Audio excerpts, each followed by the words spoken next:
When you think of MLB postseason heroes, legendary names like Lou Gehrig, who put up an astounding 2.433 OPS in the 1928 Fall Classic, Reggie Jackson, whose playoff performances in the late 70s were so historic that he earned himself the nickname Mr. October, and in more recent history, Madison Bumgarner, who gave up only one earned run over 21 innings, including 5 scoreless innings in Game 7 just 3 days after throwing a complete game shutout in Game 5, likely come to mind, and for very good reason. But one name that doesn't come to mind, and likely never will, is Ernie Clement. Yes, that's right.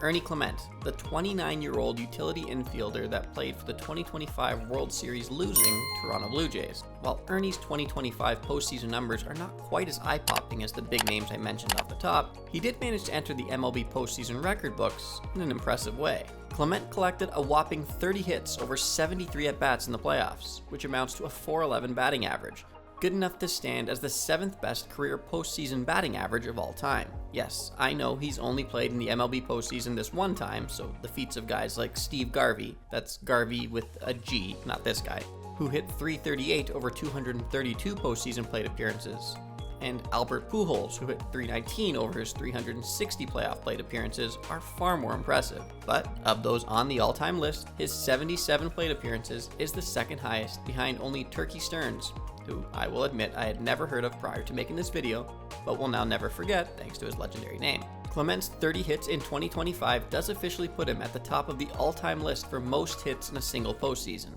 as he surpassed Randy Arozarena's 29 hits in the 2020 playoffs, and held off his own teammate Vladimir Guerrero Jr., who also amassed 29 hits in these 2025 playoffs.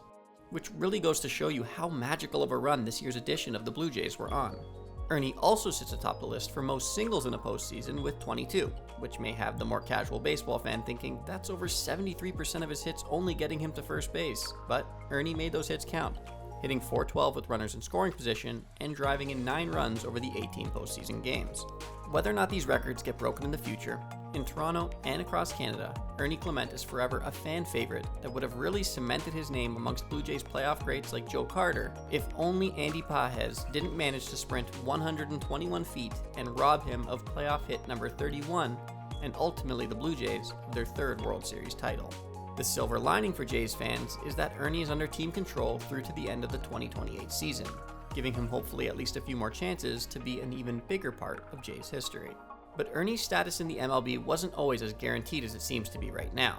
In fact, the now slick fielding and playoff clutch Clement was DFA'd, designated for assignment, by both the Cleveland Guardians and Oakland Athletics at various points in his career, with the latter happening as recently as the spring of 2023. Yes, just 2 seasons prior to his postseason record-setting 2025. To fully grasp how that's possible, let's take a bit of a deeper dive into Ernie's professional baseball career. Ernie James Clement was drafted in the 4th round, 132nd overall, in the 2017 MLB draft by the then Cleveland Indians. Prior to being drafted, Ernie attended the University of Virginia from 2015 to 2017 and was a big part of the Cavaliers program over that time, amassing 745 at-bats, which is still good for 11th all-time in program history. While Ernie amassed a number of accomplishments over his time in Virginia, including being named to the All-College World Series team in 2015, 3rd-team All-ACC at second base in 2016, and 3rd-team All-ACC at shortstop in 2017, what really stood out was Ernie's incredible contact ability. Clement only struck out an astounding 31 times over his 745 career at-bats as a Cavalier. That's less than 5% of the time. A skill that Ernie has carried over to the big leagues, where in 2025 he finished with the 7th lowest strikeout rate amongst qualified hitters at only 10.4%. Even before his recent success with the Blue Jays, Ernie was always heralded as a gifted contact hitter who does the little things to help his team win, an assessment that I'm sure even a casual Blue Jays fan would agree with as being accurate today. It was that approach and mentality that allowed Ernie to persist and gradually make his way through Cleveland's minor league system between 2018 and 2021. And on May 30th, 2021, Ernie received his first call to the big leagues, poetically enough to join a temporarily expanded roster for a doubleheader against the Toronto Blue Jays. While Ernie didn't end up appearing in the game and found himself resent back down to AAA Columbus immediately after, it wasn't much longer before he would make his proper MLB debut.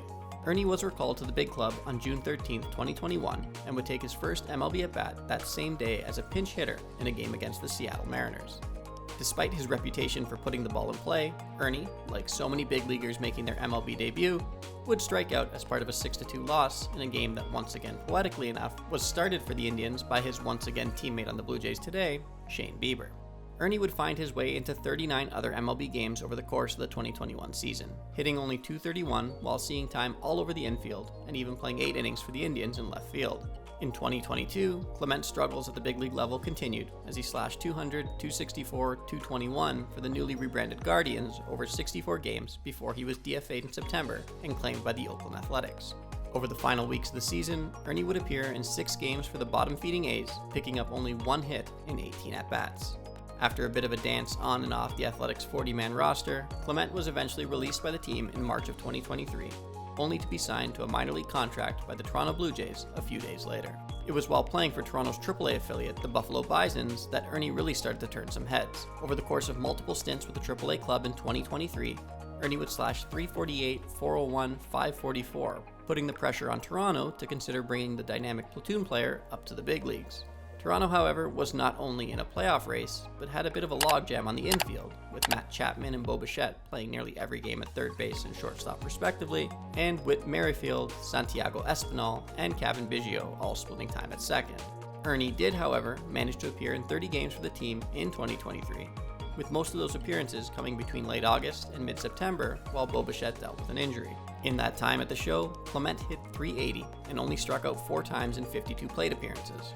But when push came to shove, found himself back in the minors and on the taxi squad when the Blue Jays' very brief playoff appearance in Minnesota came around. 2024, however, was Clement's official MLB coming out party. Ernie's bat came to play right out of the gate in Dunedin, where he would hit .362 with 3 home runs over 17 spring training games, also committing only a single error over 85 innings in the field spread between second, third, short, and left. Ernie broke camp as part of the opening day roster, with manager John Schneider praising him for his elite contact skills, defensive versatility, and athleticism. Clement has never been optioned back down to the minors since, and for very good reason. Despite coming up as one of the last men on the 26-man roster in 2024, Ernie found his way into 139 of the team's 162 games that year, and in 2025, led the AL East winning Blue Jays with 157 games played, which included seeing time at third, short, second, and even 69 innings at first. Ernie's core offensive numbers don't jump off the page, with him slashing .263, .284, .408 in 2024, and .277, .313, .398 in 2025, but his contact ability continues to shine, with a 9.1% strikeout rate in 2024, 13.5% lower than the league average, and 10.4% in 2025, 11.8% lower than league average. Combine that with Ernie's well above average range of 98, and sprint speed of 83, according to Baseball Savant, and his elite defense, which earned him a Gold Glove nomination at both third base and the utility position in 2025, and you have a player whose postseason accomplishments may not be as surprising as they initially seem. What are your thoughts on Ernie Clement? Do you think he's poised to continue improving, or do you think his best days are already behind him? Let me know in the comments, and if there's another player you'd love to see profiled in this way, be sure to share, and I'll happily look into it.